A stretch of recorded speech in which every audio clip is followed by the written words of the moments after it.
I raised my daughter alone, then she found the truth about her mother. There's a saying that a father's job is to protect his daughter.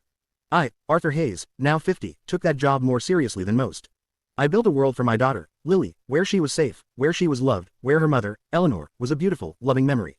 I raised her alone, a single father, a hero in her eyes. But I was also a liar. I hid the truth about her mother, a truth so dark, so painful, that I knew it would shatter her. And for 18 years, I succeeded. I raised my daughter alone, then she found the truth about her mother, everything shattered. Our story began in the aftermath of a profound, unspeakable tragedy. When Lily was born, she was a beacon of light in a world that had been plunged into darkness. Her mother, Eleanor, was a beautiful, vibrant woman. A woman with a darkness in her heart, a darkness I had chosen to ignore, a darkness that had consumed her. Eleanor suffered from a severe, undiagnosed mental illness. At first, it was subtle. Mood swings, periods of profound sadness, outbursts of rage. I, in my naive love, had attributed it to stress, to a difficult childhood, to a myriad of things, but never to a profound illness. The day Lily was born, a new, more sinister darkness took hold.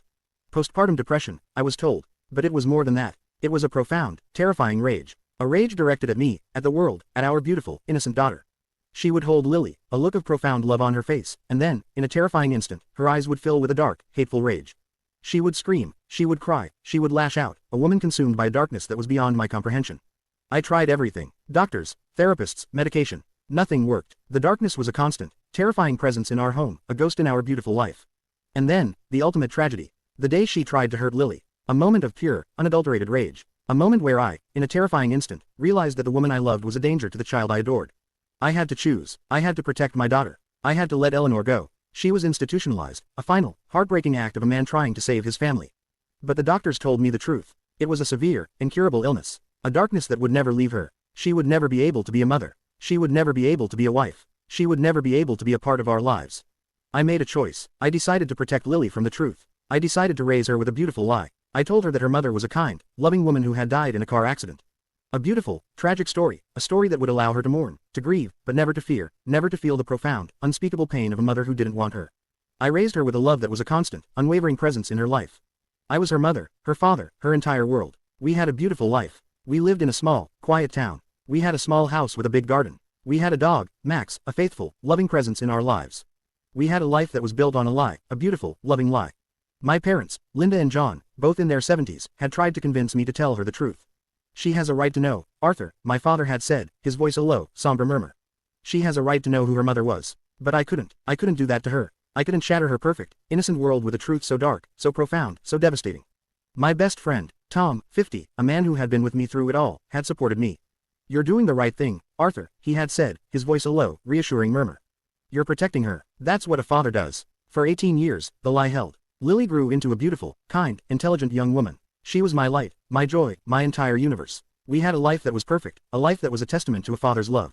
But as she grew older, the questions started. The subtle, probing questions that a child asks about a parent they never knew. Dad, she'd ask, her voice a low, thoughtful murmur. Do you have any more pictures of Mom? I want to see her. I would show her the same few photos, the carefully curated photos of Eleanor smiling, looking happy, looking normal. I would tell her the same stories, the same beautiful, loving lies about a woman who was a ghost in our life. Why don't we ever visit her family? She'd ask. Don't I have any other relatives? I would lie. I would tell her that they had moved away, that they were a private people, that we had lost touch. I would weave a web of lies, a beautiful, fragile web of lies that was meant to protect her, to shield her from a truth that would shatter her.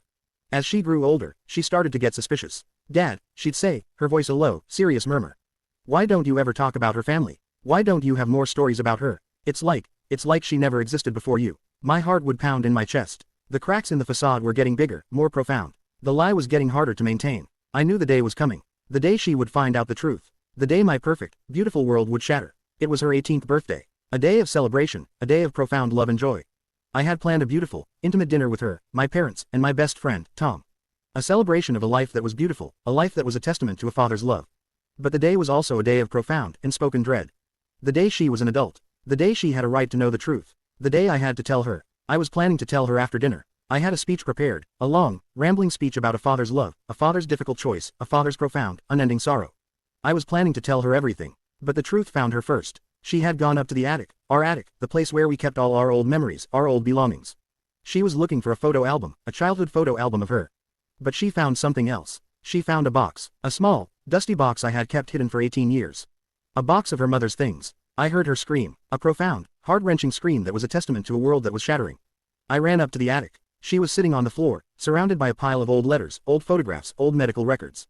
Her face was pale, a mask of profound, unending shock. Her eyes, her beautiful, loving eyes, were filled with a profound, unending horror. "Dad," she said, her voice a hoarse whisper. "What is this?" The shattering con. I sat there, a silent, weeping wreck, and I told her everything.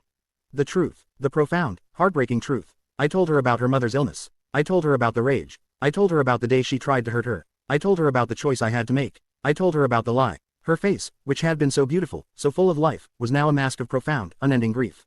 The world she had known, the world I had so carefully built for her, had shattered. The father she had loved, the hero in her life, was a liar. The mother she had mourned, the beautiful, loving woman, was a ghost, a woman with a profound darkness in her heart. She didn't cry, she didn't scream, she just sat there, a silent, weeping wreck, her eyes filled with a profound, unending sorrow. She looked at the photos of her mother, the photos of a woman who was a ghost in her life, a woman with a profound darkness in her heart. She looked at the medical records, the cold, clinical records of a profound, incurable illness. She looked at me, her father, her hero, her liar. "Why?" she said, her voice a low, broken whisper. "Why didn't you tell me? I was protecting you, Lily," I said, my voice a hoarse whisper. "I was protecting you from the truth. I was protecting you from her. You weren't protecting me, Dad," she said, her voice a low, broken murmur. "You were lying to me. You were lying to me my entire life." The days that followed were a blur of raw emotion. The anger, the pain, the profound, unending sorrow. She didn't want to talk to me. She didn't want to see me. The girl who had been my entire world was now a stranger, a woman consumed by grief I couldn't comprehend, a grief that was a direct result of my love, my lie, my profound, unforgivable betrayal. My parents, my best friend, Tom, tried to help me. They tried to talk to her, to make her understand. But she couldn't understand, she couldn't forgive. The father she had loved, the hero in her life, was a liar. And the mother she had mourned, the beautiful, loving woman, was a ghost, a woman with a profound darkness in her heart. The lie, which had been a beautiful, loving lie, was now a profound, unforgivable betrayal. I had built a life for her, a life of love, a life of happiness. But the foundation of that life was a lie that had now shattered everything. The grief, which had been a dull ache, was now a profound, unending roar of pain. The silence in our home, once a comfort, was now a profound, unending torment.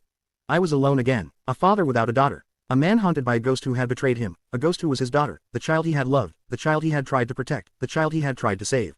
She left. A few weeks after her 18th birthday, she packed her bags, and she left. A short, simple note on the kitchen counter. "I need to find out who I am, Dad," it began.